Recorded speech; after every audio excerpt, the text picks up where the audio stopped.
Стомачни вируси, алергиски реакции и каснување од инсекти. Температурните разлики ги наполни амбулантите и го зголемија бројот на повици во брзата помош. Поготово на тие што имаат веќе претходно болни, што се со хронични заболувања од кардиоваскуларниот систем или евентуално од пулмоналниот систем, тоест што имаат респираторни заболувања.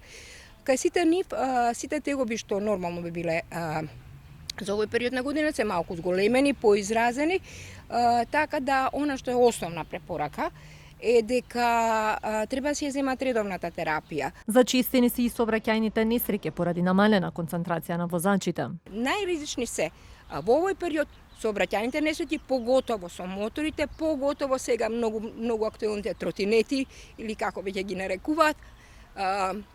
Тие ни се најризични пациенти, алергиите, каснувањата од оси, пчели и така натаму, тие се навистина итни состојби кои бараат немаат време за одлагање. Нестабилното време ќе продолжи во наредните денови. Од УХМР велат дека утре вечер ќе има врнежи од дожд, а во среда се очекува и невреме на повеќе места. Во среда ќе биде нестабилно на повеќе места со пороен дожд, грмеж и засилен ветер, локално во форма на невреме со поинтензивен пороен дожд, силни електрични празнења и изолирана појава на град. Лекарите со препораки доколку е многу топло да се избегнува излегување на сонце, да се користат креми со заштитен фактор и очила, а граѓаните со хронични заболувања редовно да ја земаат својата терапија.